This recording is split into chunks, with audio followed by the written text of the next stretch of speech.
Welcome to the Mindful Paths podcast with Nick Day and Harry Kalimnios. I'm Harry, an experienced executive wellness and longevity coach, keynote speaker and author of 2 best-selling books titled The Thought Gym and Working Well. And I'm Nick, an executive coach, founder of a multi-million pound award-winning business, an age group international athlete, and a husband and parent to 2 beautiful children. Despite our different lifestyles and different approaches, we share similar values, and we hope that by listening in on our conversations, we'll unearth some insights that may just help you to achieve your goals. Perhaps you want to become a better parent, boss, colleague, friend, or perhaps you simply want to live a longer, happier and healthier life. Well, we're here to help you to silence that inner voice of doubt that lives within us all. As I always say, Nick, if we train the mind, the rest will follow. Absolutely right, Harry. So let's get started. Harry, how you doing? Good to see you again, buddy. Likewise. So tell us what's going on. So I thought I'd try and get a good handicap in golf.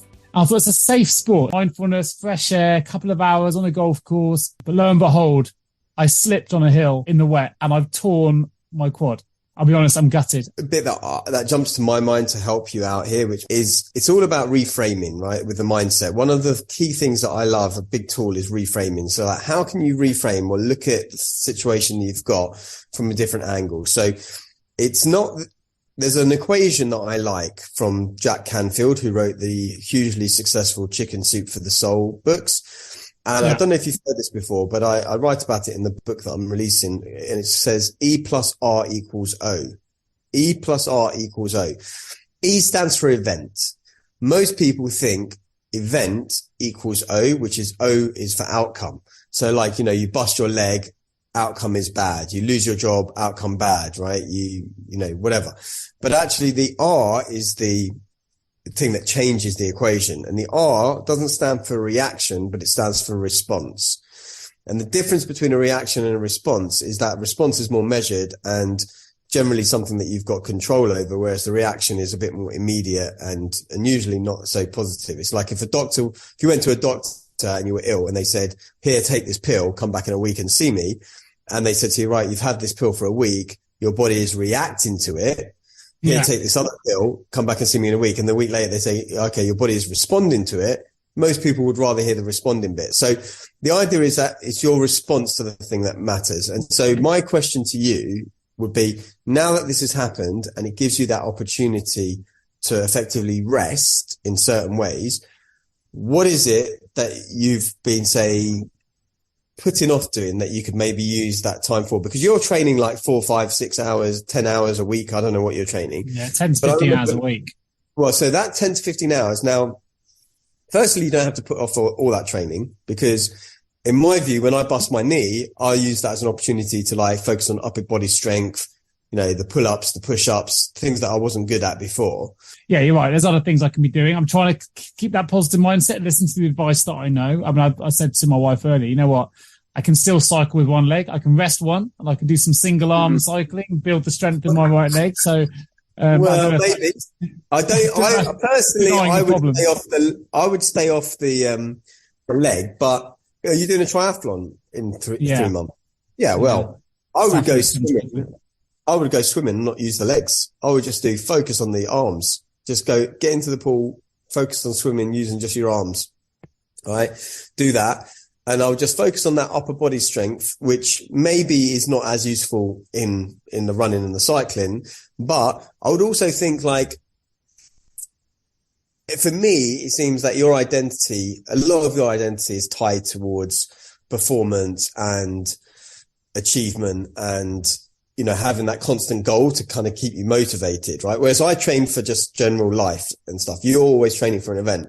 So what is this teaching you about that you can learn about yourself in terms of, you know, adapting that or tweaking that? I'll tell you what I'm worried about. And this is something that I think is worth talking about. And I spoke about it briefly before coming on, is I've become very aware of the poisons in my life. And when I talk about poison, I think, okay, now I've got more time. Yeah, I can sit down and all the will in the world, I could sit there. Yeah, I could write a book now. I've got this 6-7 weeks off. In reality, it's not enough time to get what I want done. I could get the book started though, right? I appreciate that. But we talked before. I don't know if I've got enough motivation to to make that my core focus at the minute. I want to be prepared where when I go for something, I know I'm going to finish it, whereas this is going to keep me out for several weeks.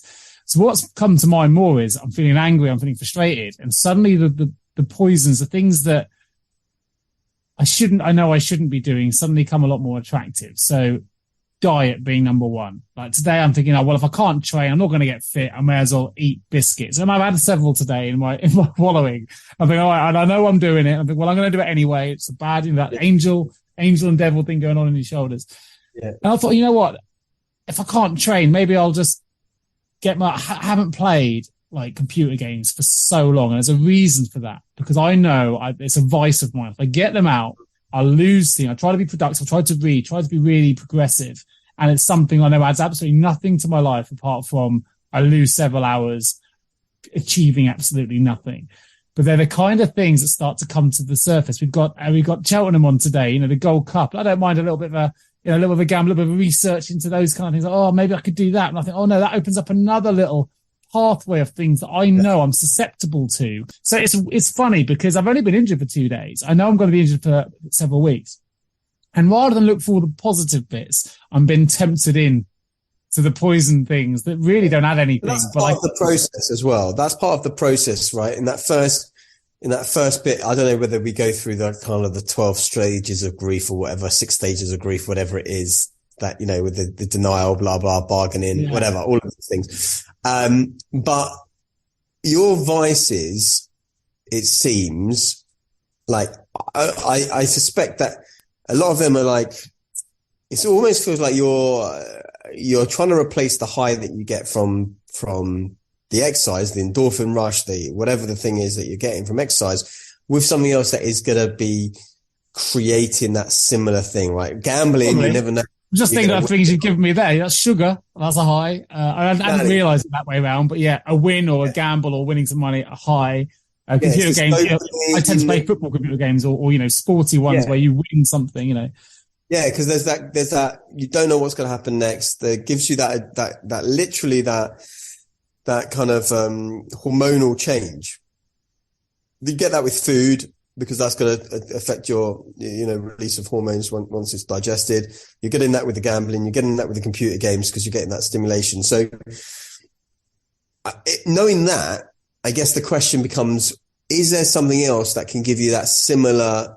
Because writing your book is not, right? That's just a fact. It's not going to give you that thing. So having that excess time is not going to help you in that regard.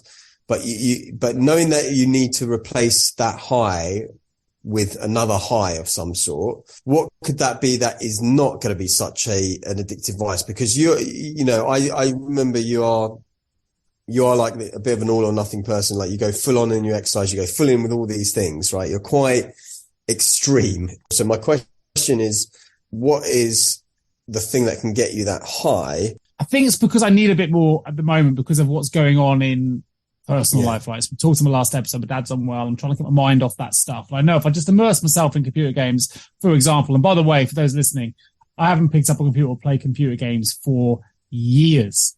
This is the first time it's popped up and become of interest now. And I think it's a bit of escapism, right? We need that sometimes. And I know I don't have to think about anything else. I'll get immersed into something else, but actually I'm just killing time and it's not healthy. Time is the most precious thing we have. It's one thing I tell myself of everything else. Money comes and goes. Time is so precious that I don't want to give away a minute.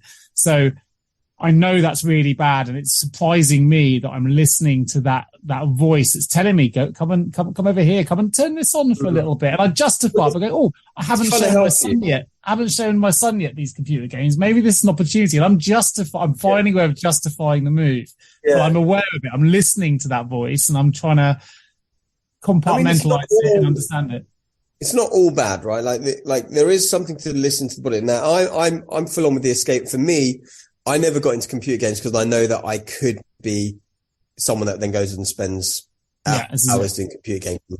And my parents never let us have computer games as a kid. And I'm really actually ultimately thankful for that. And I actually feel sorry for children today because now, even if you don't have a console, there's games everywhere on your phone and everything else. Sure. And I know that I think once I borrowed like someone's Wii or something like that, my sister's Wii at some point, and I could find myself spending ages on it, and I just thought it's not a good thing. Now I have my own escapism, and I tend to be with movies. I tend to watch quite a lot of movies, because that's my way of escaping things. But sometimes it's okay, right? It's good to have that escapism. That's the whole point, right? Your body, ultimately, your subconscious mind, the thing you need to understand, which I'm sure you do, but your subconscious mind, the main directive it's got is to keep you safe, right? That's basically it. And so it's trying to keep you safe in some way by getting you distracted because you don't want to think about other stuff that's going on or whatever else. Yeah, I mean, I think for me it's too dangerous. To go that way means that I'm going to open Pandora's box and I'll end up finding something, and I just know myself too well. I'm interested to know for you. You said if movies is your escapism. I don't know about you, but if I play computer games for too long, I actually get that feeling inside of like almost like you've lost money gambling. That horrible gut when you go, I've just given away. But I haven't done this for a long time because I haven't played them for a long time. But I feel like I've just given away 4 hours of my life. And you get that almost like I've lost, because well, for me, it's the same. I've lost time for no reason. It feels the same, if not worse, than losing money. So whether it's gambling or whether it's computer games, you just get that tightness and that guilt and that, it's horrible. So I know that thought is too strong for me, I think, to actually go down that path. But it's interesting how much it's tempting me in. So what let's say you're in the same things. When you were going to go to India to do yoga, you got your injury. Or even if it's not that incident, what's your poison? What are the temptations that you have to be mindful of? For me, it's definitely, definitely like things like movies and TV shows. Like, so I don't get into TV shows if I can help them, because I'm like, especially with these kind of box set type things everywhere, because I will just go and blitz, 10 seasons in like 2 weeks, right? Because I don't have an off switch when it comes to that sort of stuff. So I tend not. Brilliant series out there at the moment, aren't there? I tend not to watch anything that's good, right? So like I've never watched The Wire, House of Cards, Game of Thrones, Ozark, even The Last of Us. Anything that people are saying is really good, I tend not to watch. But even like things that are mediocre, like recently I got into watching New Girl, which was like a comedy show, and I just wanted some comedy for like 20 minutes here and there. And I ended up watching like 6 or 7 or 8 episodes in an evening, right? Which is like, a good amount of hours. And I just thought, you know what? I've just got to get through it now, accept that I'm going to have a couple of weeks where it's going to be a bit non-productive in the evenings, and be okay with that. That's why I tend to like movies, because then it's, one and done sort of thing. Like that's a vice. Food is always going to be one of those things as well, because like for me anyway, when I can't exercise, I'm a bit like you. I'm like, well, okay, what's the point? I'll just, step 10 steps back, and then I'll sort it out when I can move and exercise my body. I think the biggest thing for me has been this idea of forgiving yourself for like being less than perfect. Because I think sometimes with being like people who consider themselves achievers or A-types or something like that, feel like everything, you've got to be perfect, or you've got to always be utilizing every minute of the day. But actually, sometimes being productive is actually being doing nothing, right? And going backwards a little bit, and having those experiences where you're going backwards, so to speak, so that you can then know to move forward again. And I think going into that, recognizing that in the first place, you're already kind of winning. It's just when you go into that and you maybe don't have that awareness, and then you don't know how to get out of it. That's the thing. But because you're going to go into whatever, let's call it a downward spiral, even though it's not a downward spiral, but let's call it that. Sure. You're going into that with that awareness. So you're basically going into a tunnel knowing there's an exit, as opposed to going into a cave. And there's a difference there, I think. It's made me think about the kind of poisons that do exist, though. And I've labelled it poison, and we could obviously label it whatever we want. And in my head, I label it poison. Vices, challenges. It's funny because you read books and they say, if you've got that friend, I say friend in inverted commas, that's always negative, always pulls you down, actually how much do they add? And sometimes, poison could be that person in your life that just doesn't add people bad about it. It could be alcohol, it could be, or whatever those things are that you just know aren't good for you, but we kind of continue down that path anyway. And so I use the word poisons. It's the only word I could really think of that related to a whole array of different potential things that can tempt you into doing something, or even not tempting. Doesn't you just do it because it's routine. It's what we know. So I'll have that extra drink, or I'll go and see that person, even though I don't enjoy myself, because it's just what I've always done. And we don't always necessarily get familiar with the impact it's having.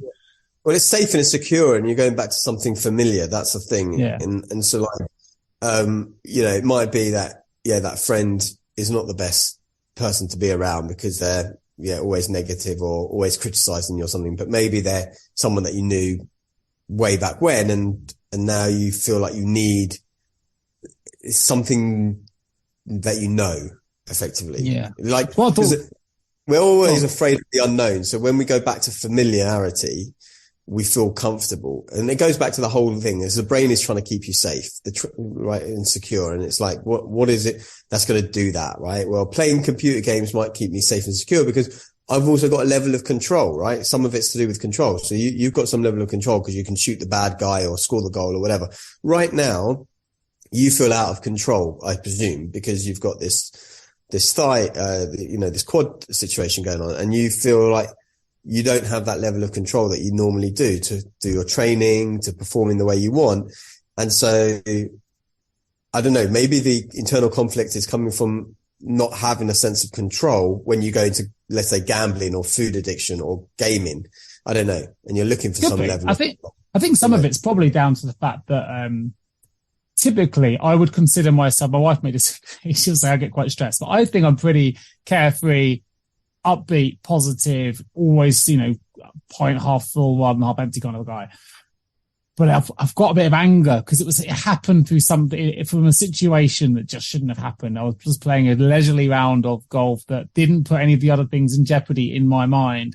So I'm angry with, I don't know what with, but there's an emotion that I don't tend to let in that often. It's not something that I think others would necessarily proportion to me as one of my key emotions. So I'm trying to kind of keep that anger animal back, push it back down, but I'm frustrated. I want to let it out in some way. And maybe it's just like, you're frustrated that. So had this injury happened because you were doing a triathlon, I think I could reason with it.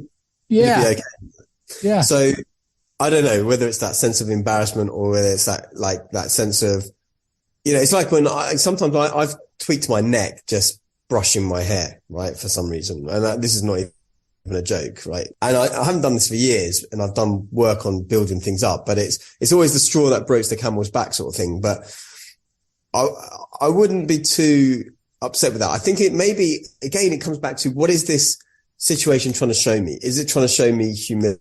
Is it trying to show me that you could do everything right and then you do the simplest thing and you're still going to get injured? And actually maybe that means, and again, I say to people, nothing means anything except for the meaning you give it. So if you choose that the meaning of this is that, well, actually, if I can get injured, just doing a round of golf like that, then screw it. Maybe I should go and do crazy extreme Red Bull style sports, right?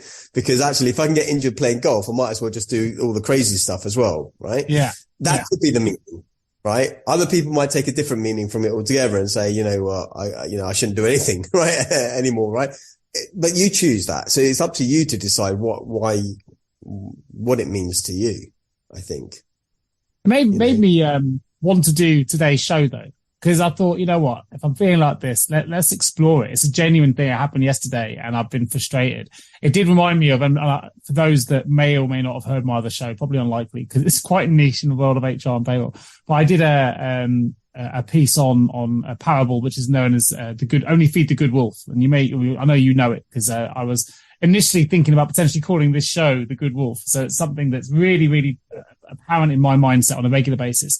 But for those that aren't familiar with it, it's an old story where a child says to a grandfather, there's a terrible fight going on inside me. I don't know what's going on. I'm angry and I'm doing still things. And the grandfather says, well, look, the fight you're experiencing is a fight between two wolves that live inside of us all. And he said, one is evil, one is angry, one is envious, and it's greedy, and it's arrogant, and it's guilty, and it has self-pity and resentment and inferiority and all those emotions you can think of: pride, superior, ego, that one thing we should all definitely leave at the door, in my opinion. Whereas the other wolf, well, that's the good one. That's the joy, the peace, the love, the tranquility, serenity, humanity, empathy, which is so important, kindness, generosity. And they fight all the time inside of you. And the boy says to the grandfather, okay, but which wolf wins? And the grandfather says, the one that you feed. And you know what? Right now, I'm thinking I'm feeding the wrong wolf. I know it. And I'm really trying hard not to feed it. So in front of me, be impressed, I've got a new water bottle we can talk about, which is keep myself hydrated. I'm not trying to, there's no wine on the table yet, but I'm thinking I'm not training. I could have a glass of wine. No, I'll stick to water or Ribena in my instance. I'm thinking, I can go down and just purge myself on bad food because I'm feeling bad about it. But I also know that's going to put my training back even more if I go and do that. Actually, I need to try and be healthier than even when I was training, because then I'm not fighting to get back to. But these battles, they're constant. They're like, right. And it's good because I think I'm conscious of what's going on. Doesn't make the battle necessarily easier, but I'm aware. I think that's the awareness. It's the awareness you talk about. I know it's there, so I can kind of reason with both wolves that are going on and try and stay on the side of the good one. And coming on this show and doing this recording with you again today was like, okay, that's the good wolf bit. That's the bit where we can talk it through. We can recognize it. You can give me some strategies or give me some ideas about how it's all working. And by the end of it, I'm still going to have a bag quad. It'll be there for the next 7 episodes probably, but hopefully I'll come away with a slightly more positive mindset about how I can, wake up tomorrow morning. It's okay. Like the reality is, right? And I say this to people all the time. We live in a relativistic universe, right? What does that mean? Is that nothing is good or bad, tall or short or anything, right? Unless it's relative to something else. And so when we talk about being positive, that's obviously being relative to negative. Therefore, you can't have the positive without the negative because it makes no sense otherwise, right? And so experiencing the so-called negative that you may be feeling is a necessary part to experience the positive as well. Otherwise, it wouldn't be positive. It would just be... It's that balancing of duality that we've talked about. Exactly before coming on. And I think this is just so important to understand. And I think, whatever wolf you feed is going to win. But at the same time, they both have started the battle with a full belly, right? And so that's okay. You're right at the beginning of the battle. So I think it's about recognizing that, doing your best to feed the good wolf, and then allowing the other one to kind of exercise itself out. Now, one of the things I've done a lot of work personally on kind of inner talk, using some of the things I learned doing NLP years ago. But one of the things I remember at one seminar I was at actually years ago, and I quite liked it because the guy was quite a good teacher, a guy called T. Harv Eker. I remember him talking about the inner critic and how some people in the audience will be getting caught up on something he says, right, that they don't agree with or whatever, especially like someone like me who, I'm quite well read. I'm quite a little bit analytical, and I can quite pick up on things if I don't agree with them.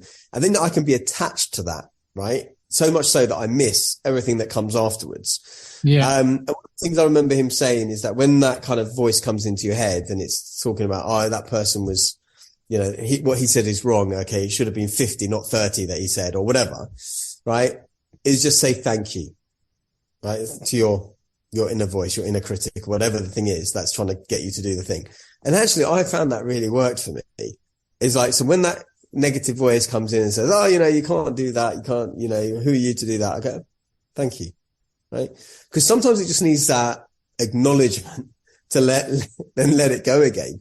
So I'm just wondering whether there's something in there for you to take in terms of like not hiding these emotions, hiding these feelings, this frustration, whatever. It's just like, okay, thank you. I acknowledge that, right? I am frustrated. I am potentially susceptible to my poisons. Thank you. Thank you for reminding me that, right?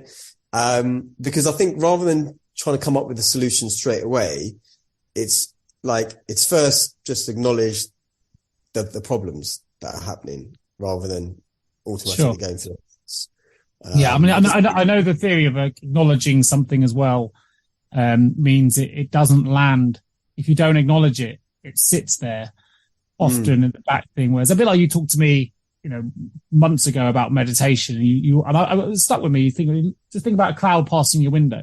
Acknowledge it and let it pass, and that's the acknowledging piece. Whereas, if you try and grab it and pull it in and realize you can't catch it, you're following. The next day, you're frustrated you weren't able to reach it or couldn't get it in or couldn't gather it in. Actually, just acknowledge it and let it pass your window.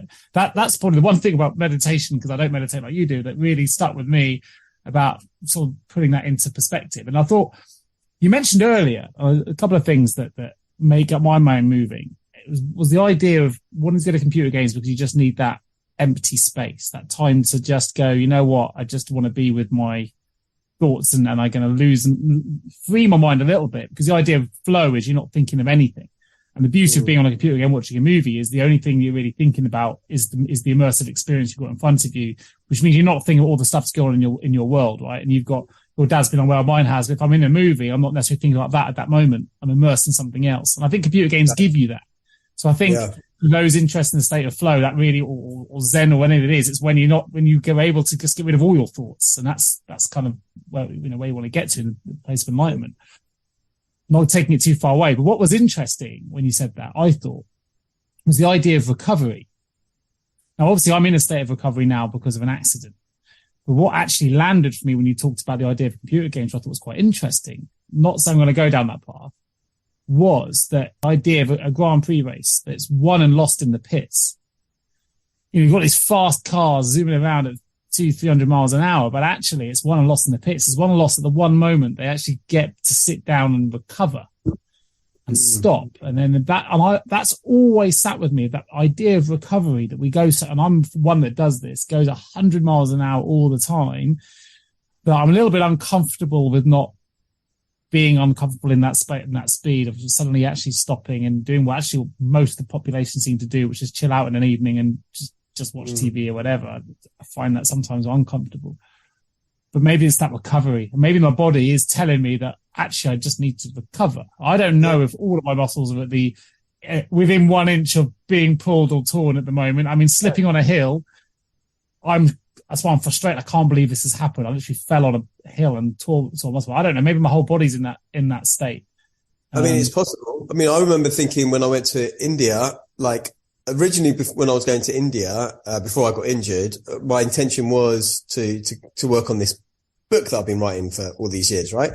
And I found it quite interesting. And again, this comes back to nothing has any meaning except for the meaning you give it. And I just thought to myself, you know what? This is actually forcing me, because when I go traveling, I actually like to move around quite a lot. I spend like 2-3 nights in one place, 2-3 nights in somewhere else. And I go, but this forced me. I could only go to really 2 places because I had to take a taxi from one end of Goa to another, because it forced me to actually slow down and sit and write and also do other things. Right. I started doing different meditations, Kundalini yoga, all of the things that didn't require me to move the body. I mean, it was so much pain. I didn't actually know at the time that I'd torn my meniscus as a bucket handle tear at the time, until I got an MRI done up there. But it forces you to do something. And actually maybe the body is telling you something. Like maybe, I found that sometimes when I get injured, like a minor injury, which maybe say keeps me off for a couple of weeks, and then I go back to say yoga, wow, I'm actually way better. And I didn't realize quite how on the edge I might have been before. Because sometimes, this is the one thing I've got, we both got Oura rings. So for the audience at home, an Oura ring is just like a sleep tracking device. I've lost mine. I've put it down somewhere to play golf. I took it off. I won't have that. And I don't know why I took it off. I cannot find it. It's in my house somewhere. And I've got no idea. I've looked in all the obvious places. No idea where I put it. So that's an expensive loss at the moment, but I detract. What would be interesting is that, in my scores, always it says I'm not giving myself enough downtime. And I'm thinking, what? Because I don't train hard like you, but I am quite active throughout the day, right? So I might be moving 3-4 hours a day in terms of like, I might do an hour yoga, I might do half an hour rebounding, I might get on a bike for a bit to travel places. So I might be moving 3 hours, 4 hours a day. And it's always saying I'm not giving myself enough rest time, which I find interesting because I'm not really training hard. And so I had a friend who got the Whoop, which is similar. And he only started resting more once he got the Whoop. And the Whoop was basically telling him, even though he felt great and he's a really high performer, runs 3 businesses, and the Whoop stopped complaining that he was overexerting himself. Cause I've always felt for years that you're running, and we don't see each other that often, but you are like always doing something, right? You run 2 podcasts, a business, 2 kids, like all the things that you do. I just don't know how you do it. And I know part of the reason you do it is because you don't sleep as much as I do, maybe. No, I do suffer with insomnia. That's something we should get into in other episodes. Yeah, we definitely. It definitely helps me be more productive.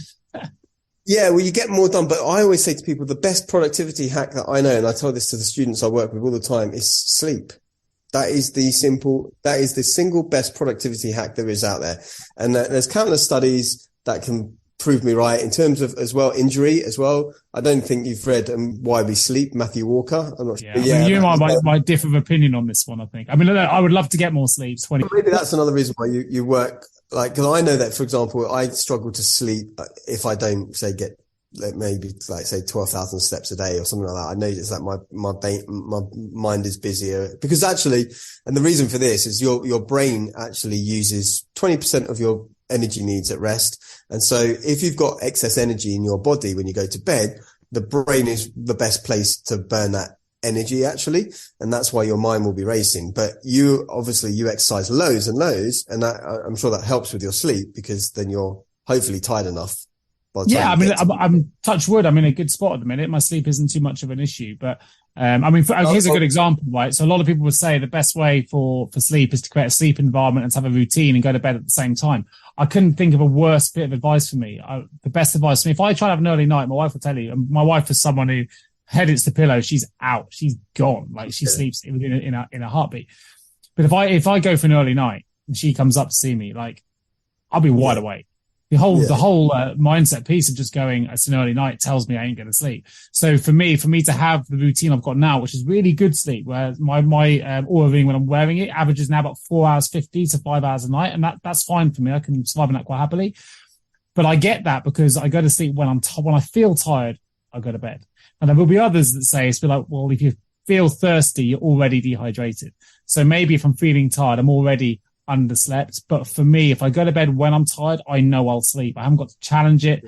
I'm gone. If I go early and try and catch up on sleep, no chance. I'll end up being awake the entire night. I would normally recommend, as you say, right? Like with the drinking water, I think, yeah, you should be drinking all the day, but like all the time and not get to that thirsty point. But with the sleep, I do say go to bed tired. The challenge that most people have is the things they're doing in the preceding 3-4 hours are not helping that tiredness. I'd accept that. The blue light being a computer. The blue light, the stimulus, all that. Yeah. And so, but I normally, I had issues with sleep for years, like, in terms of, taking me a long time to get to sleep, usually like 45 minutes to an hour. And I used to think that was normal and average. And now recently it's been a bit worse actually, but like typically for the last sort of 10 years, within 45 seconds now, I'm asleep. Now, a lot of that wasn't, and people will say if you fall asleep, and the Oura Ring will say as well, if you fall asleep within like say 5 minutes, then it's a bad sign because you're overtired. The challenge I have with that is that usually, although not recently, but usually before bed, I'm doing meditation for 15 minutes anyway. So I'm getting into that point.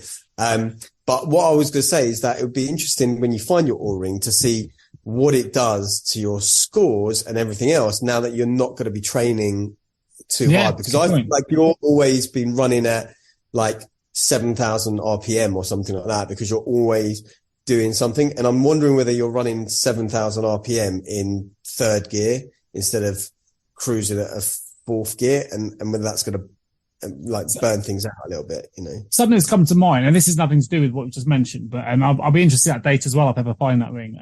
But genuine top tip for people, and very few people I think explore this. I don't know your your thoughts on what I'm about to say, but I would imagine with your level of research, hopefully you'll agree, and maybe you've tried it yourself.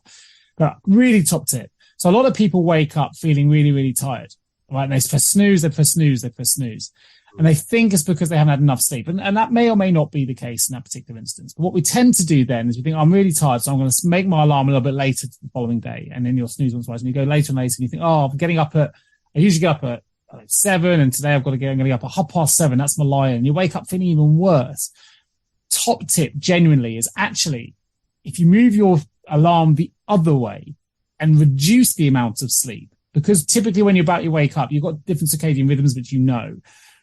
But if you're waking up in the wrong sleep stage or cycle, you'll wake up feeling really, really groggy. If you wake up in the right cycle, you'll feel ready to tackle the world. And it could be, you can do this in 10 or 15 minute increments. So you can say, okay, every time I wake, if you're someone listening to this and every time you wake up, you feel really groggy and you're constantly resting with the snooze and you haven't got the ability to set it for later because you've got to get up for work. Set it earlier. This is about being more productive, but just do it in 15 minute increments until you find a moment where you wake up and you don't need snooze. You're just ready to get out of bed. And there'll be that time. And it's all about adjusting. So you move it until you hit that light sleep moment and your body's actually ready to wake. And there are devices that help you with this. You get clocks that brighten up in all sorts and they sort of come between your eyes. You might have some of these gadgets, but absolutely game changer is finding the morning time where you wake up freshest. And for those that want to be more productive, in my instance, you want to get up and go for a run before work and you think, I'm just too tired. You can make it happen. You really can. If you can work out when you're in that light sleep. Oura will help tell you that as well. So you can work out when you can set your alarm, and sometimes there are devices that will guide you. But people always think they need more sleep. And actually, when you're at the other side, when you're on the wake up side of the coin, and we're only playing around with 50 minutes or half an hour, you may find actually by making you have slightly less sleep, by moving the alarm clock forward, you'll wake up feeling 100 times better than if you'd actually just press the snooze button it depends. Yeah, like you say, it depends when they wake up in their sleep cycle. Because like most people's cycles are about 90 minutes, somewhere between sort of 80 and 100 minutes. So you can kind of work it out. There is a way to work it out, like even from your afternoon slump time. I can't remember exactly how it is, but let's say I don't really have afternoon slumps so much because also that's to do with how you eat and how you move and everything else. But usually you can sort of tell, like, let's say you're tired at 3 or something like that. Then we also have an ultradian rhythm, which is about 90-minute cycles. And you can then work out when you need to go to bed based on like every 90-minute increments, say till 10, 10:30, whatever. And then try and get however many 90 minutes you need overnight and work it out that way. So you don't necessarily have to keep setting your alarm 15 minutes early, although that's one way of doing it as well. But as you say, if you wake up in the lighter part of your sleep, even if you're getting up earlier, it will be better. And there are apps as well that will do that. Just 15 minutes. That 15 minutes can change your life if you're someone who really struggles in the mornings. It can be a massive, and we always think we have to set it later, and that's not always the case. Although interestingly, with the Oura Ring, and we're talking about that a little bit now, one thing I've learned has really helped me. So someone who's suffered from something for an awful long time and actually has given me, maybe it's a psychological thing, right? But the Oura Ring will tell you how much time you've been in deep sleep. Now, sometimes deep sleep obviously is the most restorative sleep, the most important sleep that we need, right? For those that aren't familiar. So deep sleep is really important. What's interesting is sometimes I can go to bed at, let's say midnight, and I have 7 hours. It's a Saturday. And actually the deep sleep part of that might only be 90 minutes or less than that, an hour within my Oura Ring. And yet sometimes I can go to bed at, say, midnight and get up at 5 or 6, and it will tell me I've had 2.5 hours of deep sleep. Now, whether the Oura Ring's accurate or whether it's not, the thing for me is I can look at it and go, God, I've had no sleep. I feel really tired. Look at the Oura app and go, actually, I've had more deep sleep tonight than I would have had last night when I was in bed for longer. And it's a psychological boost. I go, you know what? I can face the world. I'm feeling a bit tired because I've only had 5 hours, but I've had an hour and a half or 2 hours of deep sleep. That's good. I'm ready to go. Yeah, I actually sometimes find it kind of the opposite. So I'll find like, not the opposite, but like, let's say I go to bed later than I want to go to bed. Like, I know I've gone to bed at midnight and then I've got up at say 6 to go and do work. And for me, that's not enough, right? I like 8. My perfect is 8.25 hours in bed, providing me 7.5 hours of sleep according to the Oura Ring. but I'll wake up at say 6 and I'll go and I look at the different stats and I'll look at my HRV and I go, oh, that's a bit low, but why am I feeling quite good? And then it's usually, and I'll go and I'll say, oh, well, there you go. I've had 2.5 hours of deep sleep tonight as opposed to 1.5 hours or one. Yeah. So that's why I'm feeling good, even though I've only had 6 hours in total. Cause I'll wake up and I go, I should not be feeling as good. And it's usually because I've had good deep sleep or, particularly high HRV or something like that. And it's really, I find it really interesting. It's been really fascinating. I've had this now for 4 years, according to, the question is though, when you get that though, so for those who aren't familiar, HRV is of HR variation. It's there's a whole bit on it and we can talk about another time. But, when you wake up feeling good, you only had 6 hours. Do you still, because you think, oh, I haven't had 8, go back to sleep? Or would you do what I would do and go, you know what, I feel good. I'm happy with 2 hours. You know, I wouldn't know any of that. I wouldn't know any of that until about an hour or two after getting up because I don't check. My Aura Ring's always in Bluetooth mode and I make a point of not checking it until I'm downstairs because I've moved the charger down there. But even if you haven't checked it, if you wake up at 6 when you're expecting to wake up at 8, sometimes we wake up before alarms. Would you go back to the routine of your alarm or would you get up at that point? Typically because of my routine these days, I try not to set any alarm and I try to just wake up as and when. Tomorrow I have to be out the house by 7, so I'll be setting my alarm for 5:30. But, if I woke up at 6, and I felt, I think like today, perfect point, right? I woke up at 6-ish, 6:30, because I have regular kind of bowel movements that will wake me up anyway. And I actually felt quite good. I thought, oh, I could get up at 6:30 or whatever time I got up. But I thought, you know what? I don't have necessarily the intention to do anything right now. And I had already planned that I wanted to go to yoga at midday. So I was like, I'm not going to go and do exercise first thing in the morning anyway. So I thought, you know what? I'll just lie in for as long as it takes. And then actually, I don't think. Was that your good wolf or your bad wolf?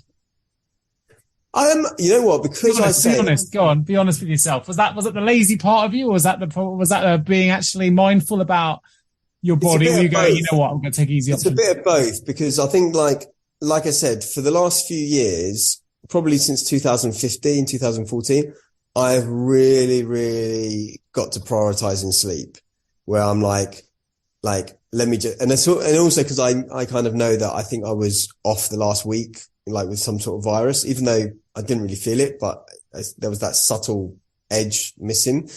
And I'm just like, you know what? Sleep is the best healer for so many things. So for me, I'm always, and I know that tomorrow I'm going to be getting up and I've got a big day tomorrow. Like I'm training all day, teaching in the evening.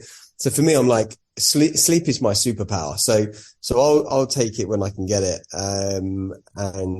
And I'm okay with like lying in a little bit longer now. Because I just know that it's just, sometimes I would rather miss a gym session and sleep.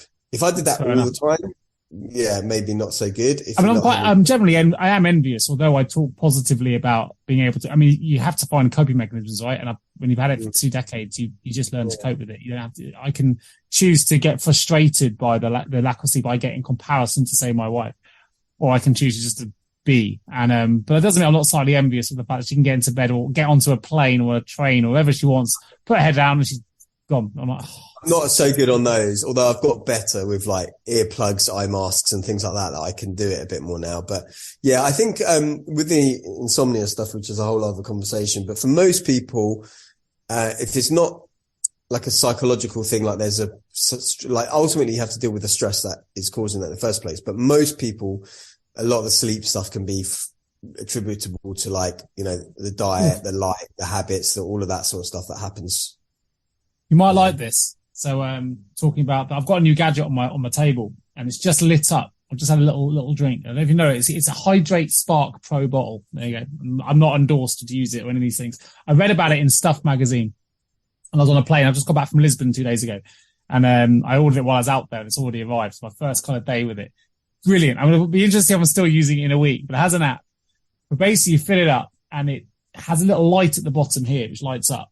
And it's also got a weight in there. So you fill it up. So every time you drink, it tells my app how much I've drunk. So when the bottle's empty, it knows, which is great. And this lights up every, say, 20 minutes, go drink some more. And then it goes different colors depending whether it needs a refill or not. And today you'll be very pleased, Harry, because for those that don't know me at all, I don't drink water. Sometimes I can go days without drinking water. I'll drink coffee and tea, but I don't like water. I just don't like the taste of it. So I have to flavor it with everything. And I just never have that urge to get thirsty. I can, as you know, I can cycle all day in 40-degree heat in Croatia, and I'll drink because I'm told that I should. You would be a world champion. If you drank water, I guarantee you'd be world champion, not just at the amateur level as well. I guarantee it. Yeah, I don't have that urge to want to drink, but this has helped. So today, I think I'm up to about it must be two, I don't know, I can probably tell you actually, about 2.5 liters, which for me is massive.